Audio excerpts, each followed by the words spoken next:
Hello and welcome to Mr. Burns' Workshop. On today's episode of Mr. Burns' Workshop, we're going to discuss caulking. Let's discuss the tools you're going to need. You're going to need either a putty knife or a spackle knife. You're going to need a caulking gun, a rag, a bucket, as well as caulking. Now let's go in a little bit further on each one of these. Let's dive in a little bit deeper when it comes to the tools. You're going to need a spackle knife or a putty knife. I prefer a putty knife like this. It's small, we're dealing with molding, so it's not really a large surface area that we need this for. If you don't have a small putty knife, you can always use your 4-inch flexible spackle knife. It'll do the same job, it's just a lot bigger. We will also need some sort of a rag. I prefer a cloth rag, an old towel, old t-shirt, something like that over paper towels or a napkin, since when you wet this and you're rubbing your fingers and cleaning off your fingers and the tools, the paper towels are going to start to disintegrate, whereas the rag is going to hold up a lot better. Since I said this rag is going to have to be wet and we're going to have to be cleaning it a bunch, we're going to need some sort of a bucket. I just found this 5-gallon bucket inside the workshop, and this is what I'm going to use. If you use an old trash bin, doesn't matter what size or shape it is, as long as it holds water, it's suitable for the job. Let's discuss the caulking guns. Right here we have two different examples of the caulking guns you can buy at the local store. Model A that I'm going to show is fully plastic. It's some sort of polycarbonate, but the main feature is this back rod right here has these little teeth. We have to make sure those teeth are pointing in the downward position, so when we pull this lever, it moves this shaft through the holder, thus pushing out the caulk. Now, if I want to release this pressure to stop the nozzle from oozing, I have to rotate this rod 90 degrees again, or 180 degrees I should say, and pull back on it. And now the caulk will stop oozing. Meanwhile, this little bit more expensive caulking gun has this trigger right here. So I don't have to twist this rod to make the caulk lever move. I can just move this lever and that rod is going to move. It's going to push the caulk out of the caulking tube. When I'm done, all I have to do is press this little trigger, and when there's a tube of caulk in here, you'll feel it'll just ever so slightly back off of the inside of the tube and stop the caulk from oozing out. Both of these caulking guns have this nice little feature right here. It's this puncture tube. We are not going to have to use that today because today we're using a latex acrylic caulk that is water-based and paintable, and this nozzle, this hole from this puncture tube, will actually stretch out the tip of the nozzle too big and supply too much product for the task we're doing. So we are not going to use this, but is a nice feature to have on your caulking gun. This caulking gun does not have it, but if we go back to example A, there's this little hole right here, and when I pull on this lever, an actual little knife, a little razor blade is right here inside the caulking handle, and it'll cut the tip of the caulking tube off. Again, we are not going to use this feature because today we want to cut the nozzle at 45 degrees and have it super small, whereas if we use this tubing cutter here, it is going to make the hole too big and as well not the correct angle. So we're going to use a razor knife to do this. Now, time for the caulk. The product we're going to be using today is a acrylic latex. The acrylic latex caulking is paintable within 30 minutes and is waterproof. We do not want to use a silicone for this job. Silicone is non-paintable, and anytime you paint over it, it'll either bubble and like oil and water, or the paint will stick but it'll flake off within a couple hours. So we do not want to use silicone. We want to use this latex acrylic caulk. So now I'm going to show you how to cut the nozzle to the correct angle and size, and then we're going to go apply it. Way through, and now there we are. We have a cut tip at 45-degree angle. So as I was saying before, we have the puncture pin on our caulking gun, But if you look at the tip of our caulking, that hole is super small. If I try and wedge and jam this puncture tip in there, I'm going to stretch the hole out, and now I'm going to be supplying too much material when I try and apply the caulk. So this is why I'm not using the punctured feature of our caulking gun, is because I want that hole to be nice and small. At this stage of the project, we are ready to apply the caulk.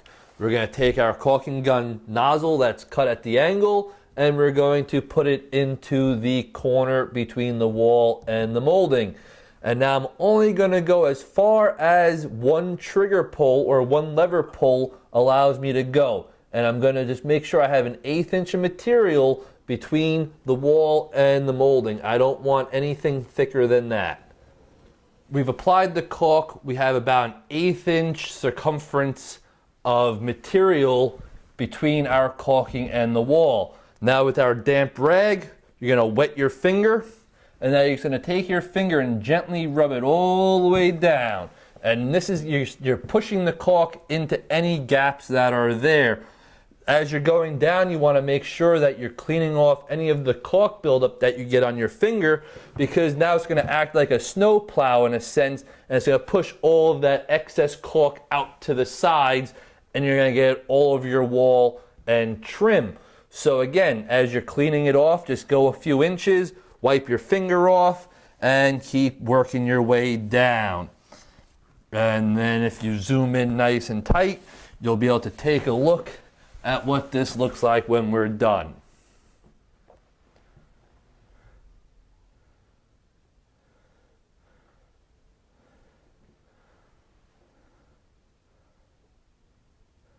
All right, now you're asking, well, why did this guy show me a spackle knife and putty knife before? He hasn't used it yet. Well, there comes a time when you're doing baseboards or trim around windows and doors. Maybe the door jamb wasn't properly set in, and instead of planing it to make it sit flush, they left this giant gap. So we're going to take a look around the house and see if we could find anything that looks similar, just so I could show you how to use the putty knife. Since we started, we just can't stop at one door molding. We're walking around the entire house and we're checking all the trim. So found another piece. This happens to be on the exterior door. Again, the trim and the molding, there is this nice little gap right here. We're gonna, as a little recap, take that 45-degree angled tip and we're going to put it into the corner. And now we're gonna proceed to apply an 1/8 inch thick bead all the way down. And we really want to, if there's a gap, we want to go a little bit slower and to fill that gap. So now I've pulled the lever all the way. I'm going to stop. I'm going to release the mechanism right here, and I'm going to clean off my nozzle. I'm going to do the whole entire run before I set the caulk in with my finger. They do sell tools for that. I just don't happen to have mine currently with me. And I personally like to become part of the project, so I like to have that physical contact. So here we go again. We're just going to continue that bead all the way down. Again, only applying about an 1/8 inch of material. We don't want to put too much. We're just trying to fill that small gap. And we're going to work our way all the way down.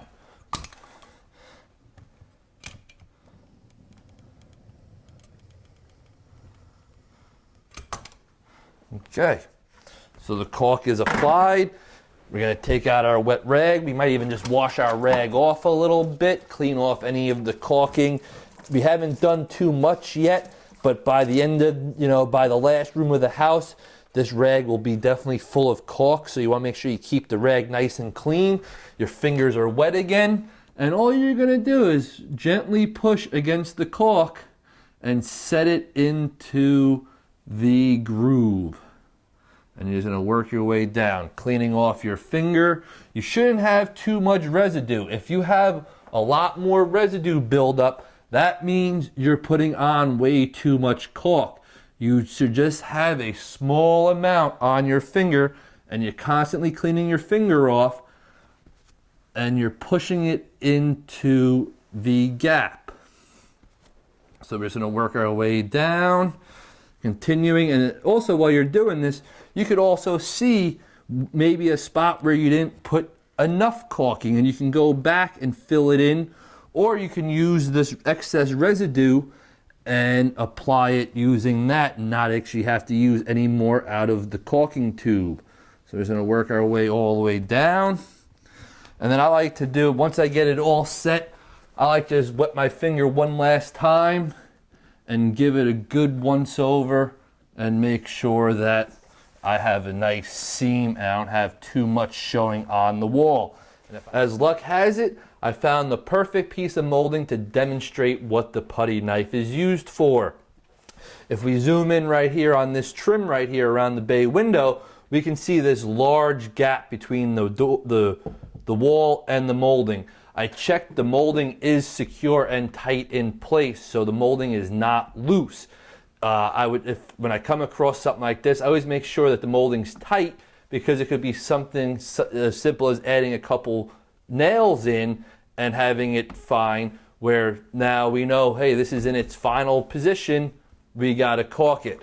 So we have to apply a lot more material or product into this gap. You're gonna be tempted to cut this nozzle. Do not do that, because what's gonna happen is you're gonna cut the nozzle, you're gonna do this one piece of trim, and then when you get to that next piece of trim in the next room that you're like, oh man, I should have done that one in there, the nozzle tip is gonna be cut too large. So do not cut it. All you're gonna do is just move slower so more material will go in. So I'll show you how this is done.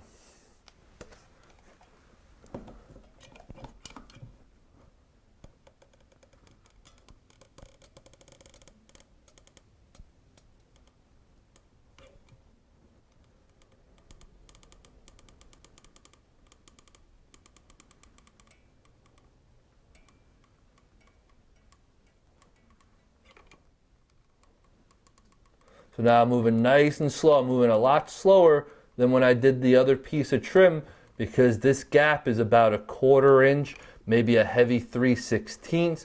So I need to make sure I get plenty of caulking in there that it fills the gap. If I didn't put enough, I'm gonna have to come back and apply more. So I might as well just go nice and slow and fill up the gap while I'm on my first pass, and then use my putty knife to come back and clean it up. Now I want to use my putty knife because before I was saying my finger leaves a concave effect to the molding, it's the caulking.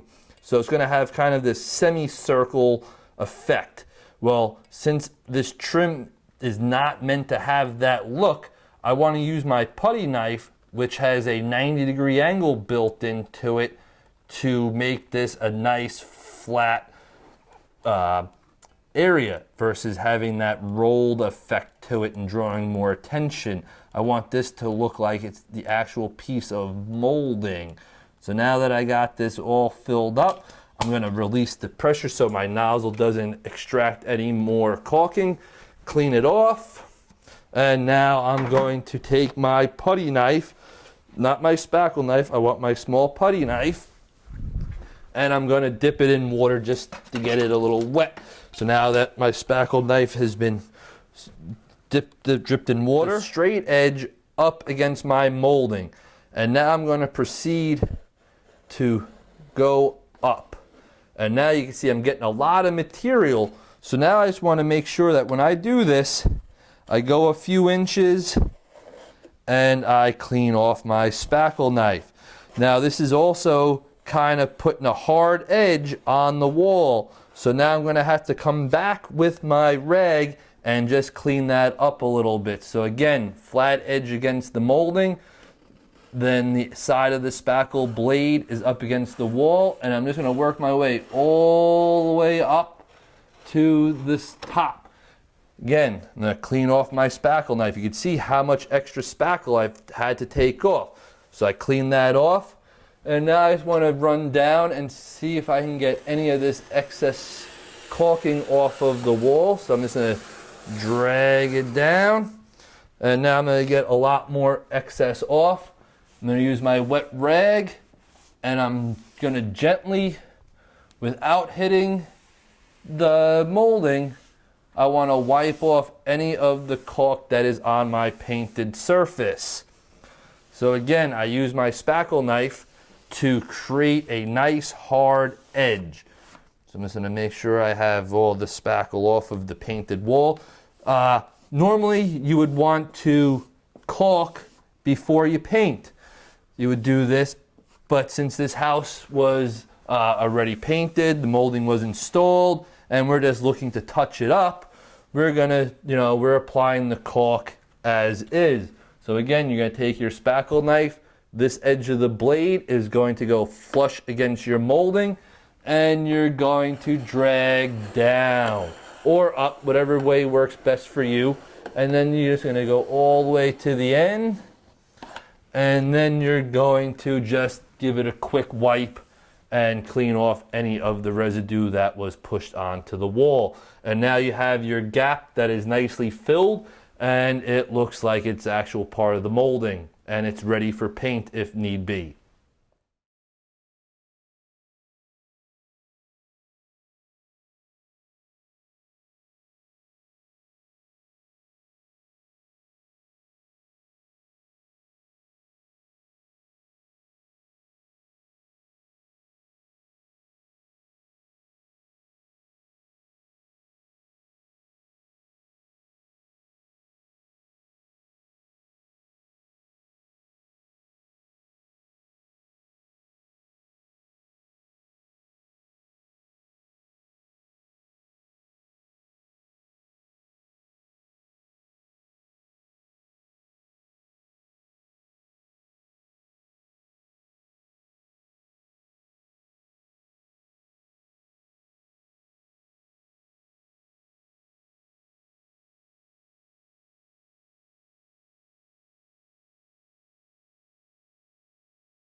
And thank you for watching this episode of Mr. Burns Workshop. Stay tuned for more home improvements.